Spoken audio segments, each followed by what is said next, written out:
Hello, my name is Kiriath, and we're back. Oh yes, we're back. Talk about more 40k stuff, as always, because we love it.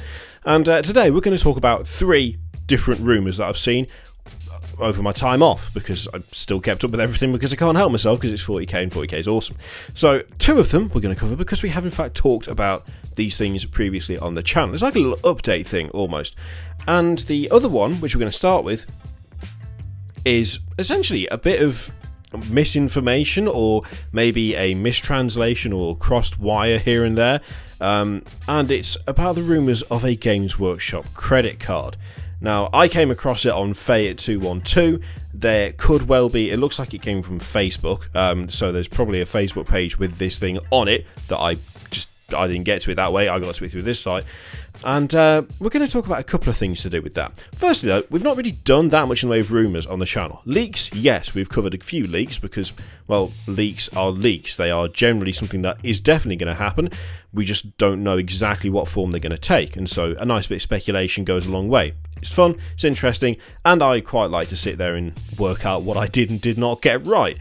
As the previous, well, the most recent example of the Primarchs Super Heavy Tank, I called a bit of it. I also didn't call that it would have no transport capacity, because what the hell is that? But I felt like I was pretty close with some of the weaponry and stuff, so that made me happy. Stuff like that I like doing. It's like a community effort. Take a look at it, see what we think. Same thing with stuff that is definitely being released, like the Codex previews and stuff. I like doing those because we're learning stuff, we're going through it, we're having to talk about what we like and what we don't like. Rumours, there's always that possibility that it could turn out to be a load of old Krolloks. So there's kind of this thing of, I don't want to say, yeah, that's definitely going to happen, or no, that's absolutely not going to happen, instead of just saying, just because I don't feel like, is all that satisfying, all that great in terms of a two-way conversation, which is what these videos are supposed to be, because I talk to you, and you talk to me in the comments, and when I have time, I reply, or I address them in the next video. Can't really do that with rumours, don't feel like it works so well. And also, Chapter Master Valrak does a really good job with rumours videos anyway, and I don't want to just nick someone else's videos, because that's garbage. So, that's why we don't normally do it. But this time, as I say, 2 of these things are directly related to stuff that we've already talked about, the Primarch and the Adeptus Arbites. I'm going to say Arbites because I always say Arbites, and if I don't just say Arbites, I will swap between the 2 pronunciations endlessly, and it'll piss everyone off. So I'm just going to piss everyone else off anyway by saying Arbites. And this credit card. Now, I've seen quite a few arguments and stuff about the credit card, which is one of the reasons I want to talk about it. Firstly, I would be absolutely amazed, astonished, nay, if Games Workshop actually made a Games Workshop credit card. So the way it's described, and it's described by Lehman Russ, is this. So, I just found out Games Workshop and Forge World are thinking about making a Games Workshop credit card. Just like a Dell card, you can only buy Games Workshop products from their website. What he said, you get skull/point for every £20 you spend, and you can use them to buy a product. Now, there are 2 different ways to look at this, and it depends entirely on what Games Workshop are actually going to do. That, to me, does not say credit card, that says loyalty card. A loyalty card is where you spend a certain amount with a company and you build up loyalty points, and then eventually you can use loyalty points to buy something else. A classic example is the old Nectar point here in the UK, where certain retailers, if you buy from them, you get Nectar points, and when you have amassed 2 million Nectar points, you can buy a tin of beans, because they're not worth anything. Another one, of course, is Tesco, which is another large supermarket here in the UK, and you get Tesco points. I think it's, no, Club Card points, that's it. They've all got terrible names, who cares? Just put the name of the company on it and just leave it at that. Who gives a shit? That is what that sounds like to me, and that is the most likely scenario. In which case, go for it. Fine, great. Loyalty cards whereby you spend a bit of money, you then, like I'm thinking for the Games Workshop store, it would be something along the lines of you link it with your account, you then buy something, it adds loyalty points to your account, and then eventually, once you've bought enough, congratulations, you get something for free. You were probably going to spend the money anyway, which is a lot of the logic that I've seen directed at this, but in some cases for the wrong reasons. And so, you know, it's not a bad idea. Loyalty cards have been around for God knows how long, and as long as it doesn't involve any extra purchase, I don't have a problem with them. Although, admittedly, I don't know how much I'd use mine, if it was just a loyalty card. because I mostly buy from third parties, like I mostly buy from other retailers, my ones that I tend to go to are Element Games and Alchemist Workshops, because Element Games is like 15 to 25% off. Alchemist Workshop seems to be closer to 25% off pretty much anything I look at, and so that's where I get most of my stuff. Games Workshop doesn't really tend to get a look in, because why would I spend 20% more? You wouldn't. I wouldn't. Who would? And unless it's a web store exclusive mod, in which case you kind of have to. If it's a loyalty card, grand. I'm down with that. I'm happy with that. Sounds okay. If it's a credit card, now it could be that this person simply misnamed it, but this is the text that's been circulating. That's what I've come across. I am reading this off Fate212. It's from Facebook, but I'm afraid I don't know the source of the Facebook page that it came from. Only the screenshot on this website, which I will link to, obviously. Now, if it's a credit card, that is a whole different thing. That's a completely different can of worms. A loyalty card basically rewards you for stuff that you were going to do anyway. Credit cards do not work like loyalty cards. Credit cards have things like interest rates and so on.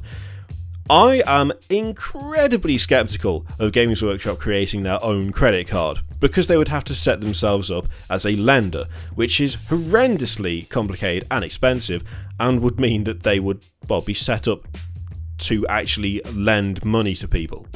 Now, nothing in Games Workshop's previous history has really indicated that they want to be loaning money to their customers. They want to gouge you for any penny you've got, and raise prices on everything through the roof, yes, but actually give you money so that you can then give them more money later on in the month.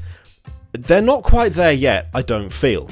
If it is a credit card, that would be kind of shitty in multiple ways. For a start, it'd be completely unnecessary, because they could have just done a loyalty card, which is most likely what this would be, if it exists at all. Credit cards have a very interesting effect on some people, and this is why I don't like credit cards in general. There seems to be a fairly widespread issue where people treat the overdraft on their credit card, or just treat their credit card as being, that is how much money I have. And that is not actually the case. What you spend on a credit card, you have to pay back, sunshine, or you're going to get wrecked. A lot of people don't do that. They just spend and spend and spend, and then they take out another credit card, and then they spend and spend and spend on that to pay back the first one, and they have to take out another one to pay back the second one, and it's a vicious cycle that goes on and on and on. There's also the attitude of, well, I was going to buy that anyway.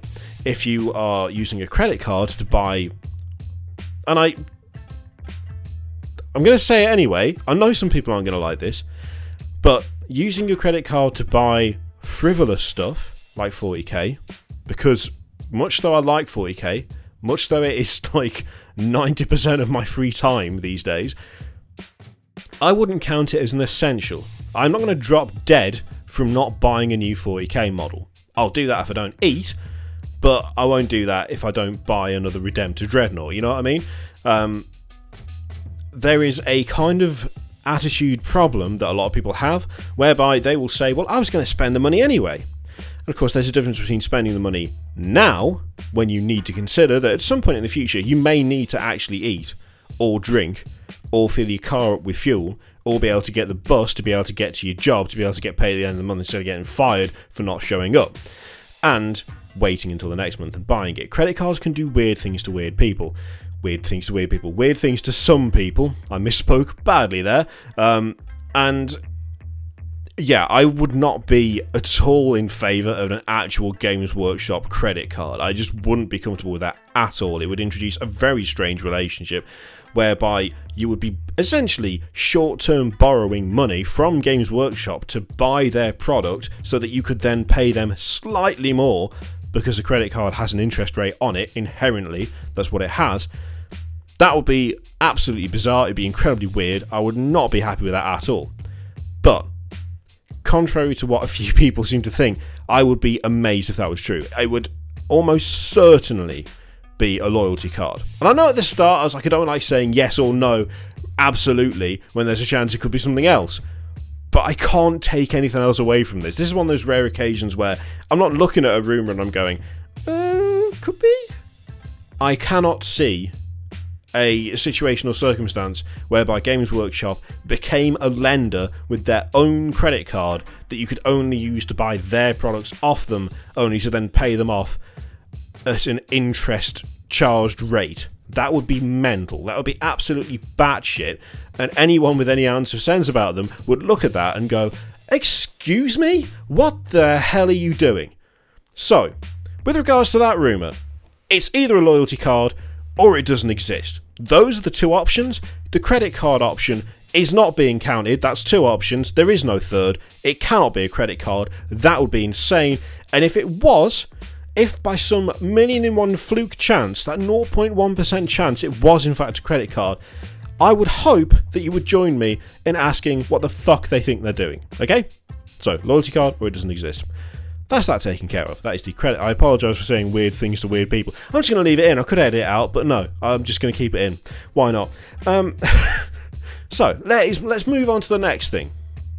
Whilst we're having a nice, a little bit of a rant there. So, the chaps at Stepping Between Games, doing a model-size comparison of Mortarion, Guilliman and Magnus, which is actually kind of cool to see.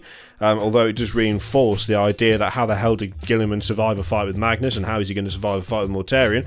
Just, you know, throwing that out there. And the rumour is that the staffer let slip the next Primarch is due to be a World Eater, Angron himself. And of course then they say take that with whatever soul you want, as he was also talking about new plastic corn berserkers. This actually relates exactly to a video that we've already done, where we talk about the inherent issues with having one group of Primarchs who are imbued with the powers of chaos, and another group of Primarchs that are still just Primarchs. Because at one point, just being a Primarch was enough, but not anymore, matey. You've got to have some sort of Nurgle, filth, or Tzeentch corruption spreading throughout you, or you just ain't good enough. If the next Primarch to be released is Angron, and we once again have to read about Guilliman facing down one of his brothers, one of his Chaos brothers, one of his Demon Primarch brothers, I will throw a hissy fit and a half. We cannot have Guilliman constantly fighting Demon Primarchs and coming out of it unscathed. It is ludicrous. The dude is not that good. He is not that strong. I'm sorry, but as we've already said, there is such a huge, like, power difference between a Demon Primarch and just a normal Primarch. Yes, he's got the Emperor's Sword. He does have that. It's true. But he's also not, like... I mean, how tall is Magnus? He's like the size of an Imperial Knight, for God's sake. Guilliman comes up to his waist. There's no... if he got close enough to actually swing at Magnus, even if we're, you know... Just let's just take away kind of I guess lore in a way, but the sheer size alone, Magnus's arm is longer than Guilliman. He has two arms. He could just hold Guilliman in place, arms outstretched, and then rip him in half, and that would be the fight. That's what that would be. If it is Angron, then they need to release a Loyalist Primarch after Angron, and pretty damn quick, because it's kind of getting ludicrous. I know we have the Primaris Marines. I know we have those now. I know Guilliman had an incredible amount of sort of forethought and was like, yes, we're going to need better soldiers 10,000 years in the future. But even with Primaris Marines hanging around, we cannot have 3 separate Demon Primarchs just, you know, fucking around the Imperium, attacking stuff. Guilliman shows up to have a fight and then not only somehow survives but drives the attacker off. We can't have that. Even for 40k, that is stretching it. Like, that is stretching it a little too far. I mean, there's Mortarion and Guilliman have still got to have a fight, I believe. I don't know if their book is actually out yet, but it kind of, all the indications kind of suggest that Guilliman's going to live and Mortarion's going to live because they brought out models for them. This isn't 30k where we're fighting battles from the past. You know, the current setting is 40k. Yes, it's been moved God knows how many years into the future, even for 40k, but it's not like the Horus Heresy. It's not like 30k. It's all of that stuff is set in stone. So when you're fighting with Fulgrim and Ferrus Manus and you find the two together, then you can kind of bend it a little bit. In the lore, Guilliman ain't dead, Magnus ain't dead, Mortarion ain't dead, and after the next book comes out, I can guarantee you that neither Guilliman nor Mortarion are going to be dead. And if they do have a fight, just like they did with Guilliman and Magnus, one of them walking away and the other one not walking away is far more likely than both of them just going, it was a close fought battle, brother, but let's just piss off so that we don't meet each other for the next couple of thousand years so the setting can get back to normal. It's just not going to happen. If they keep pumping out Demon Primarchs and we don't see any more Loyalist Primarchs, it's going to get to the point where even for 40k, it's a little bit fucking absurd that Chaos have got these literal getting close to actual gods. The Primarchs are demigods. Bloody a Demon Primarch, way stronger. If it is Angron, I'll be disappointed. I won't be mad if Plastic Corn Berserkers turns out to be true because, well, they need replacing, but they can't just pump out Demon Primarchs. You've got to have something to offset that. And do not, Games Workshop, I'm telling you now, I mean, it's a bit late because you've already written all of this if this is what turns out to be true. If you do bring back Demon Primarch Angron, give him a model, and then have some bastard from the Grey Knights turn up and banish him, I'm going to flip my lid. Do not do that again. We're not having it. No.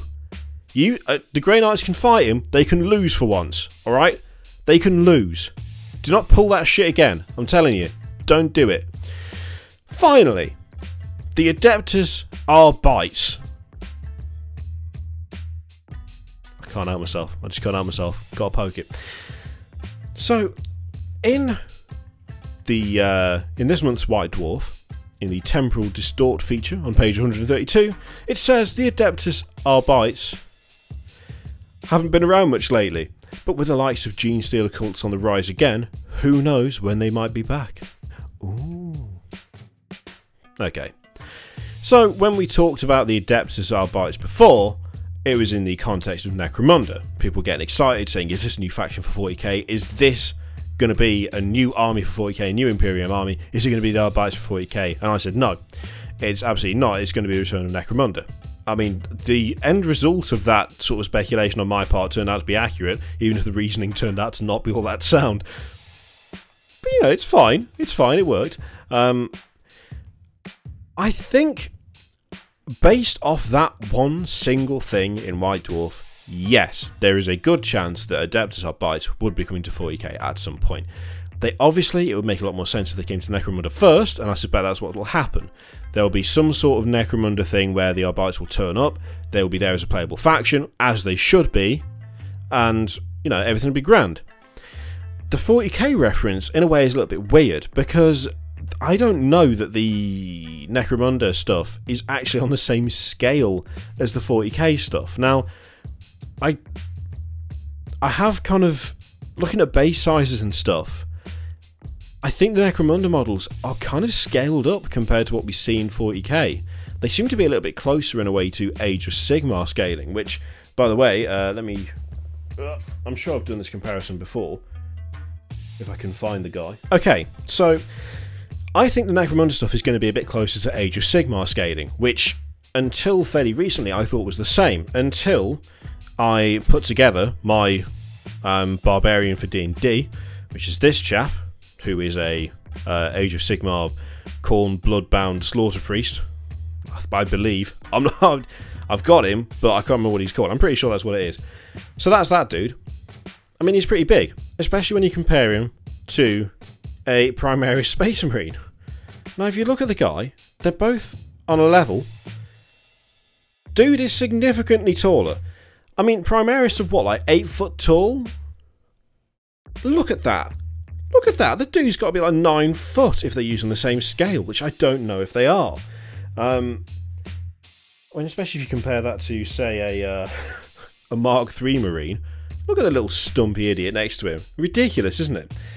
This is why I'm not entirely sure about the Arbites coming to 40k. Now, it would kind of make sense. You know, they are splitting model, like, rules between models. So, for instance, the you've got the kind of weird crossover thing where in 30k we now have the Adeptus Custodes. We also have those in 40k, but in a much reduced capacity, so they don't have all the tanks and shit.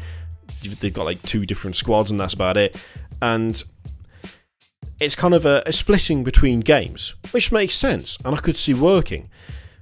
The Adeptus Arbites, if they are of a slightly different scale, it's going to look really off if they are in 40k. And if they do come to 40k, there will also be that added thing of where the hell are all the models that should be already in 40k? I'm looking at you, Sisters of Battle, yet again, every goddamn video I'm looking at you. It seems like a weird mix in a way, because the scales seem to be a little bit off. Having the Adeptus Arbites appear in 40k, whilst it would make sense, I don't know how they'd work as a full army. If I'm absolutely honest, I'm not really sure how that would work. I don't know how they'd fit in context-wise to just the universe as a whole. I mean, they're kind of a police force, right? When it comes to planetary invasions, you're not calling on the Adeptus Arbites, you're calling upon the Imperial Guard, you're calling upon Sisters of Battle, you're calling on Space Marines. You might, if it's a Forge World, call upon... Well, I mean, if it's a Forge World, then the Adeptus Mechanicus will be all over that shit straight away, but in terms of the grand scale of the 40k universe, Adeptus Arbites, to me, feel very much planetary. They don't feel galaxy spanning, they don't feel, you know, system spanning. They feel planetary. They are assigned to that planet, they police that planet without any sort of hint of compassion, which is excellent, how it should be. But I don't know how they fit in as a whole when you take into things like Tyranids and Necrons, Orcs, and all of that stuff. Where do the Arbites actually fit in with that? That's the only thing that concerns me about the prospect of them coming to 40k, actually as a playable faction. Scale, and what are they doing into these massive armies? You know, what is their actual role? How would they function? Because I feel like, just on a surface level, they kind of wouldn't. It would just be left up to, well, the Guard, the Space Marines, Sisters of Battle, so on and so forth, as Rudy said. Another possibility, and this is something that I'm just completely pulling out of nowhere, there's nothing to suggest this is what's actually going to happen, this is just me speculating wildly. Buy that salt mine, buy another salt mine next to it, combine the heaps of salt together, and then take that with what I'm about to say. For me, I think it would make more sense to see Genestealer cults go to Necromunda than it would for Adeptus Arbites to come to 40k. That's pretty much it. I mean, don't Genestealer cults largely work in the shadows? You know, they'll be under the hives, they'll be, you know, working as cults do in the darkness, in those levels where not many people go, slowly infiltrating their way upwards. I mean, I could easily see a Necromunda gang that is Genestealer cultists. I could see that a lot. I can see that a lot easier than I can see the Adeptus Arbites squaring off against an Orc invasion. That's it, to be honest. That's the only thing that makes me think that. I could be completely wrong. I'd be perfectly happy to be completely wrong, because as I say, that's just wild speculation out of nowhere. But I could actually much more readily see Genestealer cults in the Necromunda environment than I could Arbites in the 40k environment. But I think that just about does it. My question is, what do you think about all of that?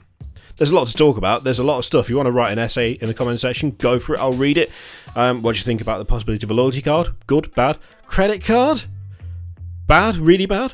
The next Primarch to come along? Who should it be? Should it be Loyalist? Should it be Traitor?